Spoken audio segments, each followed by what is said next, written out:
అంటే richest people అంతా real estate బిజినెస్లోనే invest చేస్తున్నారు.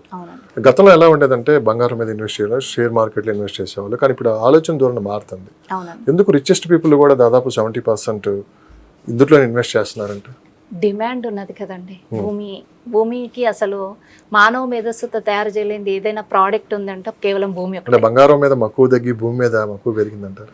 లేదండి, జనాభా ఎక్కువ పెరుగుతుంది, భూమి ఏమీ పెరగట్లే కదా. కానీ ఈ మధ్యకాలంలో అంటే మేము గమనించిన దాంట్లో అంటే ల్యాండ్స్ కొనే విషయంలో మహిళల పాత్ర ఎక్కువ ఉంటుంది. గతంలో మహిళలు చెప్పకుండా వీళ్ళు కొనేసి ఇక్కడ కొన్నాను ఈ ప్రాపర్టీ ఉందని చెప్పారు. ఇప్పుడు అలా కాదు. సో వీళ్ళతో డిస్కషన్ చేసి వీళ్ళని సైట్ తీసుకొని పోయి చూపించి వీళ్ళు ఫైనల్ డెసిషన్ తీసుకున్న తర్వాతే ఆ ప్రాపర్టీ కొంటున్నారు అని చెప్పి వినిపిస్తుంది. ఎంతవరకు నిజమేనా అది? 100% అండి. మేము చేసే ప్రతి డీల్ కూడా విత్ ఫ్యామిలీతో వస్తున్నారు. ఒకప్పుడులాగా ఫ్రెండ్స్తో వచ్చి మా ఇష్టం కొనేస్తా అనేది లేదండి. చాలా వరకు అవేర్నెస్ వచ్చింది పబ్లిక్లో. చాలామంది ఇంకా వైఫ్ల పేరు మీద కూడా రిజిస్ట్రేషన్స్ చేస్తున్నారు, వాళ్ళ పేరు మీద కూడా ల్యాండ్స్ ఇన్వెస్ట్మెంట్ అనేది జరుగుతుంది. చక్కటి మార్పు అయితే వచ్చిందండి. అవేర్నెస్ కూడా వచ్చింది. ఇన్వెస్టర్లో చాలా మారిపోయారండి.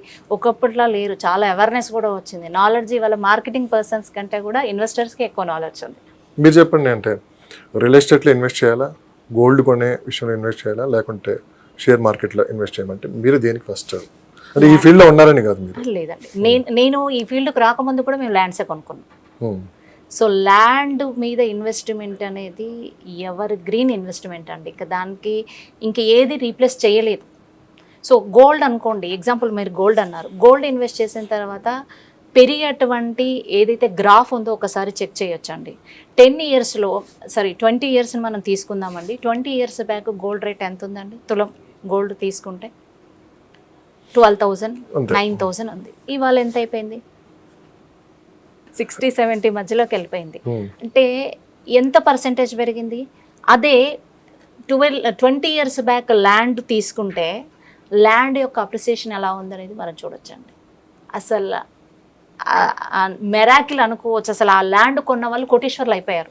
20 ఇయర్స్ బ్యాక్ ల్యాండ్స్ 2-3 మేము చూస్తుండగా చిన్న అపార్ట్మెంట్లు 2-3 లక్షలకు వచ్చినటువంటి ల్యాండ్ ఇవాళ 1 CR అండి, 1 CR ప్లస్ నడుస్తుంది. అంటే ఎన్ని టైమ్స్ పెరిగింది? గోల్డ్ యొక్క అప్రిసియేషన్ చూస్తే దానికంటే కూడా 100 టైమ్స్ ఎక్కువగా ల్యాండ్ మీద పెరుగుతుంది. అందుకని చాలామందికి ఇన్వెస్టర్స్ గోల్డ్ షేర్స్ అనేది అప్ అండ్ డౌన్. ఇక అది ఏంటంటే గట్స్ ఉండాలి. షేర్స్ బిజినెస్లో పోగొట్టుకోవడానికి కూడా రెడీగా ఉండాలి, సంపాదించుకోవడానికి కూడా రెడీగా ఉండాలి. కానీ ప్రతి సేఫ్ ఇన్వెస్ట్మెంటు, సేఫ్ జోన్లో ఉండే ఇన్వెస్ట్మెంట్ అనేది ల్యాండ్ ఇన్వెస్ట్మెంట్. సేఫ్ ఇన్వెస్ట్మెంట్ కాబట్టి ప్రతి ఒక్కళ్ళ యొక్క ఆలోచన కూడా రే మనం ఎందుకు ఇంత స్ట్రగుల్ ఫేస్ చేసి అందులో పెట్టి ఆ టెన్షన్స్ బీపీలు తెచ్చుకోవడం ఎందుకు, హ్యాపీగా సేఫ్ ఇన్వెస్ట్మెంట్ చేస్తే. ఈ కోకాపేట్ మీరు ఎగ్జాంపుల్గా చూడొచ్చు మనం ఎలా ఉంటుంది ల్యాండ్ ప్రైస్ అనేది. ఎవరు కొన్నారండి? ఎక్కడదా డిమాండ్? ఆ చుట్టుపక్కల భూములు అమ్మటానికి ఎకరం 100 కోట్లు అని చెప్పి హైప్ చేశారు. ఇప్పుడు ప్రెసెంట్ కోకాపేట గురించి ఎవరు మాట్లాడుతున్నారు?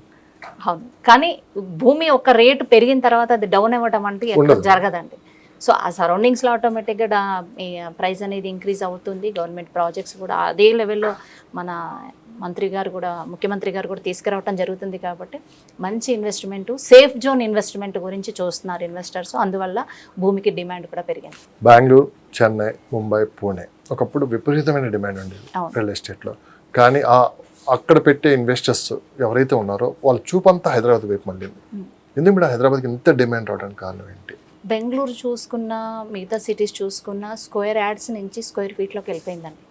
ఇది ప్లాన్ సిటీ అయినా అసలుకి 100% అండి. అంటే బెంగళూరు లాస్ట్ 3 months నుంచి మనం ఒకటి గమనిస్తున్నాం, వాటర్ ప్రాబ్లం. అవును, మీరు చూసే ఉంటారు, కొన్ని వేల అపార్ట్మెంట్లు ఖాళీ చేసి వెళ్ళిపోయారు. అలాంటి పరిస్థితి హైదరాబాద్లో వచ్చే అవకాశం ఏమైనా ఉందా? లేదండి. ఇక్కడ ఉండేటువంటి గవర్నమెంట్, ఏ గవర్నమెంట్ వచ్చినా స్టేబుల్గా వాళ్ళ ప్లానింగ్స్ ప్రకారం మన గవర్నమెంట్ ప్రాసెస్ అనేది చేస్తుంది, డెవలప్మెంట్ అనేది. ఇక్కడ ఎస్పెషల్గా లివింగ్ కాస్ట్ అనేది హైదరాబాద్లో తక్కువగా ఉందండి. 20,000 వచ్చేవాళ్ళు కూడా బ్రతకొచ్చు, 2 lakhs ఎర్న్ చేసేవాళ్ళు కూడా ఇక్కడ హ్యాపీగా ఉండొచ్చు. సో మంచి ప్లెజెంట్ వాతావరణం ఇక్కడ ఉండటము, ఇక్కడ ప్రతి ఒక్కరు లివింగ్ కాస్ట్ తక్కువగా ఉండటం వల్ల ఎక్కువ మంది ఇక్కడ రావడానికి every year 4 to 5 lakhs people వస్తున్నారంటే అసలు ఎంప్లాయ్మెంట్ గురించి ఎంత డెవలప్మెంట్ అవుతుంది హైదరాబాద్ అనేది మనం ఆలోచించాల్సినటువంటి విషయం అండి. దానికి కావాల్సిన ఫెసిలిటీస్ కూడా గవర్నమెంట్ అలాగే తీసుకొస్తుంది. ఇక్కడ ఎంప్లాయ్మెంట్ కానివ్వండి, ఇన్ఫ్రాస్ట్రక్చర్ కానివ్వండి, రోడ్ కనెక్టివిటీస్ కానివ్వండి, తర్వాత చూస్తే ఫ్లైఓవర్సే కానివ్వండి, మెట్రో కానివ్వండి, అంతా కూడా సిటీ ఎక్స్పాండ్ అయ్యి అన్ని రకాల ఫెసిలిటీస్ తీసుకురాబోతుంది. బెస్ట్ ఇన్వెస్ట్మెంటు, సేఫ్ ఇన్వెస్ట్మెంటు హైదరాబాద్లో రియల్ ఎస్టేట్ అనేది నెక్స్ట్ 5 to 10 yearsలో మారబోతుంది. మరి కార్పొరేట్ కంపెనీలన్నీ రియల్ ఎస్టేట్ బిజినెస్లోకి వస్తే మరి సామాన్య పరిస్థితి ఏందని వాళ్ళు కొనే అవకాశం ఎక్కడ దొరుకుతుంది? మీరు అసలు ఇది ఎప్పుడన్నా మీరు డిస్కషన్ జరిగిందా మీ మధ్య? Sure and definitely. కానీ సామాన్యులకే ఎక్కువ అవసరం ఇప్పుడు, ఎందుకంటే సొంత ఇంటికి వెళ్ళి చాలా మంది నేను చెప్పినట్లు 70% వాళ్ళకే అసలు ఆ బిజినెస్నే ఎక్కువ ఉంది అవును ఫ్యూచర్లో. అవును. సో అంటే మీరు 1 కోటి రూపాయల బిలో కన్స్ట్రక్షన్ జరిగే వాటికి ఎక్కువ డిమాండ్ ఉంటుంది. అవును. సో మరి దాన్ని దృష్టిలో పెట్టుకుని కంపెనీస్ ఏమైనా ఆలోచన ధోరణి మారే అవకాశం ఉందంటారా? డెఫినెట్లీ అండి. మంచి ప్లానింగ్స్. మీరే అన్నారు మీ కంపెనీ ఒక 6 months కూడా దీని గురించి మేము అవును ప్లాన్ తీసుకోబోతున్నాము. మేము కూడా అపార్ట్మెంట్స్, ఇండిపెండెంట్ హౌసెస్లోకి వెళ్ళబోతున్నాము. అది కూడా మిడిల్ క్లాస్ వాళ్ళని బేస్ చేసుకొని తక్కువ బడ్జెట్ ఫ్రెండ్లీలో ప్రతి ఒక్కళ్ళకి మంచి సొంత ఇంటి కల నెరవేరాలనే కాన్సెప్ట్తో ఇప్పుడు మేము వేసేటువంటి లేఅవుట్స్ ఏవైతే ఉన్నాయో కూడా అవి కూడా మిడిల్ క్లాస్ వాళ్ళని బేస్ చేసుకొని లో బడ్జెట్లో హై రిటర్న్స్ వచ్చేటువంటి ప్లాట్స్నే మేము తీసుకురావడం జరిగిందండి. మేము వేసేటువంటి వెంచర్స్లో ఇప్పటి వరకు అంటే మీరు ఈ టాపిక్ ఎత్తారు కాబట్టి చెప్తున్నాను. ఇక్కడ మా దగ్గర అయితే ప్రతి ఒక్క మిడిల్ క్లాస్ అది కాదండి, అప్పర్ మిడిల్ వాళ్ళకు కూడా ఆరోగ్యం, ఐశ్వర్యం, ఆనందం ఇచ్చేటువంటి లేఅవుట్స్ని మేము తీసుకొస్తున్నామండి. సో మీ సక్సెస్లో మీ జిఎస్ఆర్ గ్రూప్ పాత్ర అది మాటలతో చెప్పలేదండి. అంత సపోర్ట్ ఫ్యామిలీ సపోర్ట్ ఒకటి, తర్వాత మంచి కంపెనీని చూస్ చేసుకోవడం, మంచి కంపెనీ, ఆ కంపెనీ సపోర్ట్ కూడా మనకి ఎంత అవసరం అనేది కూడా ఇక్కడ కనపడుతుంది. చాలా బాగా అండి. మంచి మేనేజ్మెంట్ ఉన్నారు.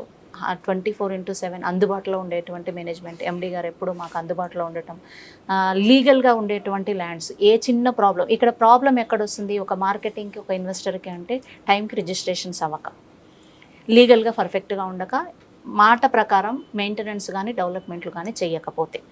ఈ ప్రాబ్లం అయితే జేఎస్ఆర్ గ్రూప్ సన్ సిటీలో లేదండి. చాలా సపోర్టింగ్గా ఉంటారు. మంచి కార్పొరేట్ ఆఫీస్ ఉంది, మీరు చూడొచ్చు, చాలా పెద్ద ఆఫీసు. సో దాదాపు ఇక్కడ 100+ మెంబర్స్కి ట్రైనింగ్ ఇచ్చే ట్రైనింగ్ హాల్స్ ఉన్నాయి. ఇక్కడ ట్రైనింగ్స్ కంపెనీ ప్రొవైడ్ చేస్తుంది. అక్కడ వాళ్ళకి ట్రైనింగ్స్కి వచ్చిన వాళ్ళని ఫుడ్, అకామిడేషన్ కూడా కంపెనీ ప్రొవైడ్ చేస్తుంది. సో మంచి నాలెడ్జ్ ఇస్తుంది. అవేర్నెస్తో, సారుకున్నటువంటి ఎక్స్పీరియన్స్తో, 39 years ఆఫ్ ఎక్స్పీరియన్స్తో తన నాలెడ్జ్ని కూడా మాకు షేర్ చేస్తూ, మమ్మల్ని సపోర్ట్ చేస్తూ, వెన్నంటి ఉండి ఎక్కడ కూడా డౌన్ అవ్వకుండా ప్రతి క్షణం మమ్మల్ని ముందుకు తీసుకొస్తున్నారు మా మేనేజ్మెంట్, డాక్టర్ జడపల్లి నారాయణ గారు. సో రియల్ ఎస్టేట్ గురించి పూర్తిగా తెలుసుకున్నారా? చాలా వరకు 7 yearsలో ఇంకా తెలుసుకోవాల్సింది చాలా ఉందండి. ఎప్పుడు కూడా తెలుసు అనే దానికంటే తెలుసుకోవాల్సింది ఉన్నది అనుకున్నప్పుడే ఎదుగుతాము. నిత్య విద్యార్థిలో ఉండటం అనేది చాలా ఇంపార్టెంట్ అండి. తెలిసింది ఇంత అండి, తెలుసుకోవాల్సింది ఇంత. 7 years కంప్లీట్ అయిపోయింది మేడం, చాలా హ్యాపీగా ఉన్నారు. సో చాలా మంది కూడా అవేర్నెస్ తెస్తున్నారు. ఫ్యూచర్లో ఏమన్నా మీకు కొత్త ఆలోచనలు ఏమైనా ఉన్నాయా? సో మీ కంపెనీ పక్కన పెడదాం, మీ పర్సనల్గా చాలా అండి. అదే నేను రీసెంట్గా మన ముందున్నటువంటి vision 2025 vision present now. So miracles అయితే చేయాలనుకున్నా, రియల్ ఎస్టేట్ చేయాలని నేను రాలేదండి, రియల్ ఎస్టేట్ వేయాలని వచ్చాను.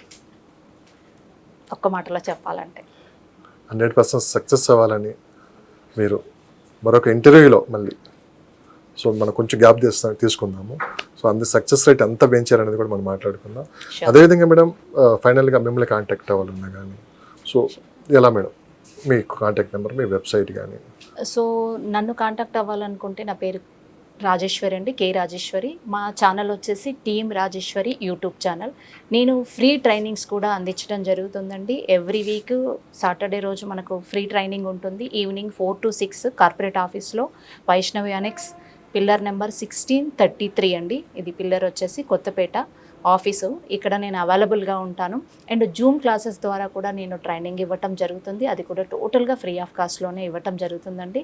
నా కాంటాక్ట్ నెంబర్ వచ్చేసి 81431213 9321. మరి ఎన్ఆర్ఎల్ పరిస్థితి ఏంటి మేడం? అంటే టైమింగ్స్ అడ్జస్ట్ ఉంటుంది, వాళ్ళ కోసం సపరేట్గా మీరు ఏమైనా ప్రోగ్రామ్ డిజైన్ డెఫినెట్ నాకు ఎన్ఆర్ఎస్ చాలా మంది ఉన్నారండి. సింగపూర్, దుబాయ్ నుంచి కూడా నాకు ట్రైనింగ్స్ తీసుకునే వాళ్ళు ఉన్నారు. చాలా మంది వాళ్ళు ఫోన్ చేసి చెప్తుంటారు, మేము అక్కడ ట్రైనింగ్స్ తీసుకోవాలి, వాళ్ళకి స్పెషల్ జూమ్ క్లాస్ అనేది కండక్ట్ చేయడం జరుగుతుందండి. పూర్తి నాలెడ్జ్ అందించాలి. ఇంకా టైమింగ్స్ సెట్ అవ్వట్లేదు అని అనుకుంటే ఒక్కసారి టీమ్ రాజేశ్వరి యూట్యూబ్ ఛానల్లో 100+ వీడియోస్ నేను చేయడం జరిగింది.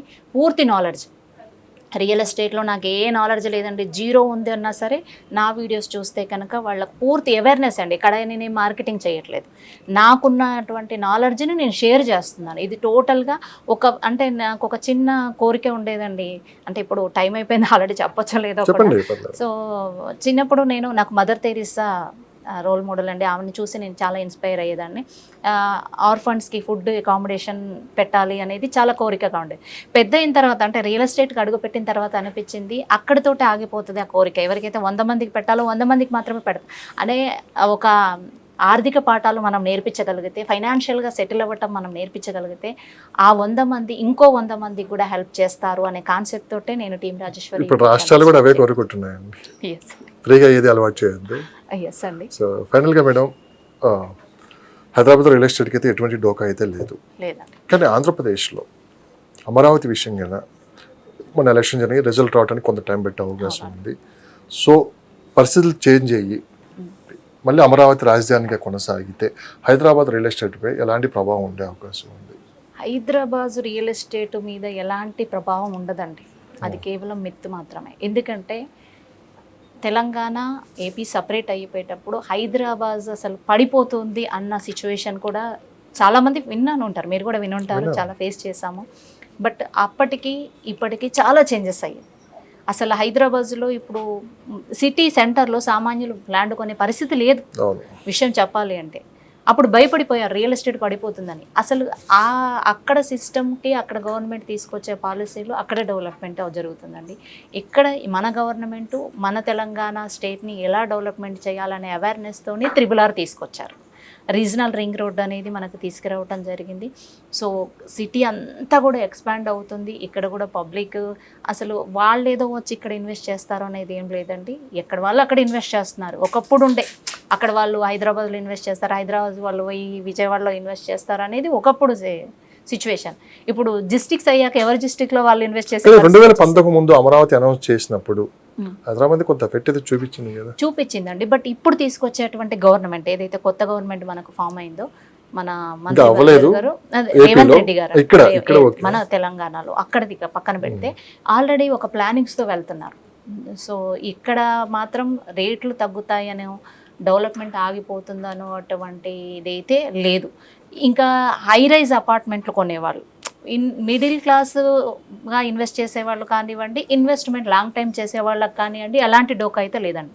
హై రైజ్ అపార్ట్మెంట్లు సిఆర్స్లో ఇన్వెస్ట్ చేసేవాళ్ళు మాత్రం, అందులో ఇంకొకటి ఏంటంటే విల్లాసు అపార్ట్మెంట్లు కొనేవాళ్ళు కొంచెం ఏమన్నా ఆలోచించే అవకాశం ఉంది. కానీ ఓపెన్ ల్యాండ్స్కి కానివ్వండి, ఇన్వెస్టర్స్కి కానివ్వండి, మిడిల్ క్లాస్ వాళ్ళకి కానివ్వండి ఎలాంటి ఎఫెక్ట్ అయితే పడదండి. మీ 7 years సక్సెస్ వెనక ముందుగా థ్యాంక్స్ చెప్పాలంటే ఎవరు చెప్తారు మీరు? ముందుగా థ్యాంక్స్ చెప్పాలంటే మా హస్బెండ్కి చెప్తానండి. ఓకే. సో సెకండ్ థ్యాంక్స్ వచ్చేసి చెప్పాలి అంటే భగవంతుడి తర్వాత భగవంతుడు అంటే ఇంత నాకు ఇంత నేను ఎదగటానికి కారణం, ఇంత సపోర్టింగ్ లేకుండా ఎవరు పైకి రాలేరు. అంటే అలాంటి అట్మాస్ఫియర్ క్రియేట్ చేసి ఇంత సపోర్టింగ్గా అంటే మంచి ప్రాజెక్ట్స్ చేసినటువంటి మా ఎండి గారికి థ్యాంక్స్ చెప్తాను. Thank you so much madam. Thank you for valuable time. Thank you so much.